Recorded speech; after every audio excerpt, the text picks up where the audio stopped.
ہماری تو توجہ یہ ہے کہ یہ چہرے کے میل کچیل نکلے، بدن کی میل کچیل دور ہو، ہمارے کپڑے بڑے ستھرے ہونے چاہیے۔ ہمارا تو دھیان اپنے ظاہر پہ نا، لیکن اہل اللہ کا دھیان باطن پہ ہوتا ہے۔ صوفیہ فرماتے ہیں کہ اندر صاف کرو۔ حضرت سلطان باہو بولے، دل کالے نالو منہ کالا چنگا، جے کو یہ رمز پچھانے ہو۔ اگر یہ رمز سمجھ میں آ گئی کہ منہ کالا ہو تو کوئی نہیں، دل کالا نہیں ہونا چاہیے۔ ابو لہب کا کیا معنی ہے؟ شعلے کی طرح چمکتا ہوا چہرہ رکھنے والا، اس کو اسی لیے ابو لہب کہتے ہیں۔ اس کا چہرہ ایسا چمکدار تھا تو اس وجہ سے اس کو ابو لہب کہتے تھے۔ تو چہرہ اس کا بڑا چمکدار تھا، دل کالا تھا، جہنم کا ایندھن بن گیا، قرآن نے پھٹکار ڈالی۔ اور ایک وہ بھی تھا جس کا دل صاف تھا لیکن بلال کا رنگ کالا تھا، اس کا اندر چٹا تھا باہر کالا تھا۔ اللہ اکبر! لیکن وہ تھا کرموں والا، وہ تھا رحمتوں والا، اور حضور علیہ السلام کا متوالا۔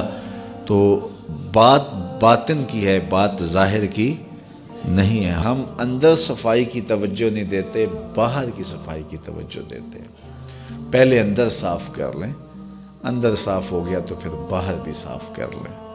اور اگر باہر صاف ہے اور اندر میل کچیل ہے تو باہو بولے کہ دل کالے نالوں منہ کالا چنگا، جے کو یہ رمز پچھانے ہو۔ اللہ کے محبوب علیہ السلام نے فرمایا اگر یہ صحیح ہو گیا تو پورا جسم صحیح ہو گیا۔ اور حضرت رومی نے جو اقبال کے مرشد تھے کہا کہ دل کو قابو میں کر لو، یہی حج اکبر ہے۔ حج اکبر کر لیا لیکن دل ہی ٹھیک نہ ہوا۔ کہتے ہیں کعبہ گیا گل نہیں مک دیجئے، دلوں نہ مکائیے۔ تو کہا اس کی اصلاح کرو، یہ حج اکبر ہے۔ از ہزاراں کعبہ یک دل بہتر است، ہزار کعبے سے ایک دل بہتر ہے۔ وہ کیسے؟ اس لیے کہ کعبہ بن گاہ خلیل اطہر است۔ کعبہ حضرت ابراہیم خلیل کی بنیاد ہے اور دل رب جلیل کی گزرگاہ ہے۔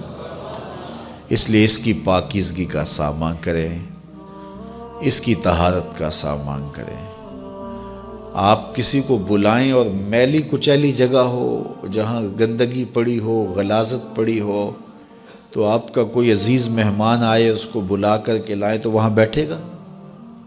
جس کمرے میں آپ اس کو بٹھانا چاہیں اس میں تعفن ہو، اس میں بدبو ہو، اس میں غلاظت کے جگہ جگہ ڈھیر پڑے ہوئے ہوں، تو آپ اپنے مہمان کی نفاست طبع کو اگر جانتے ہیں تو کبھی بلائیں گے نہیں جب تک اس کو پہلے صاف نہیں کر لیں گے۔ کئی لوگ کہتے ہیں جی ہمارا جی چاہتا ہے کہ آپ کو بلائیں لیکن ابھی ہماری گلی بہت گندی ہے، ہمارے گھر میں ابھی کام ہو رہا ہے، جب کام ہو جائے گا تو پھر ہم آپ کو بلائیں گے۔ ہم شادی اس لیے لیٹ کر رہے ہیں کہ مہمانوں نے آنا ہے تو ابھی ہمارے مسئلے چل رہے ہیں۔ یہ کئی لوگ بائی پاس کی وجہ سے شادیاں روکے ہوئے تھے، وہ کہتے تھے وہ راستہ نہیں ہے۔ تو آپ کسی مہمان کو بلاتے ہیں تو اس کے لیے اچھی جگہ کا ارینج کرتے ہیں، اور اگر وہاں ڈھیر گندگی اور غلاظت کے پڑے ہوں تو مہمان کو آپ بھی نہیں بلاتے، اور اگر آپ یہ غلطی کر بھی لیں گے تو مہمان آپ کے بارے میں کیا رائے قائم کرے گا، اور وہ ناراض ہو کے چلا جائے گا کہ آپ کتنے بدتمیز ہیں کہ آپ نے مجھے بلایا اور گھر میں غلاظت کے ڈھیر پڑے ہوئے ہیں۔ اللہ اکبر! لیکن اگر آپ گھر کو مصفح کرتے ہیں، مزکہ کرتے ہیں، صاف کرتے ہیں، ستھرا کرتے ہیں، قالین بچھاتے ہیں، عطر چھڑکتے ہیں، تو پھر آپ کہتے ہیں جناب اب تو آئیے نا، اب ماحول میں خوشبوئیں پھیلی ہوئی ہیں۔ تو اگر دل میں حسد ہے، حقد ہے، بغض ہے، کینے ہیں، نفرتیں ہیں، یہ گندگی اور غلاظتوں کے ڈھیر لگے ہیں، اور پھر یہ چاہیں کہ مالک کے پھیرے دل میں ہوں تو کیسے ہوں گے؟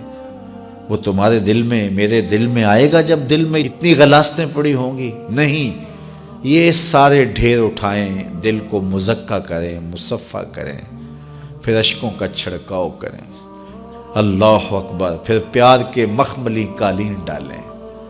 اللہ اکبر! الفتوں کے گاؤ تکیے لگائیں، اور پھر آواز دیں، ہر تمنا دل سے رخصت ہو گئی، اب تو آجا، اب تو خلوت ہو گئی۔ پھر محبوب کو بلائیے تو پھر دیکھیے کہ محبوب جلوہ فراز ہوتا ہے کہ نہیں ہوتا۔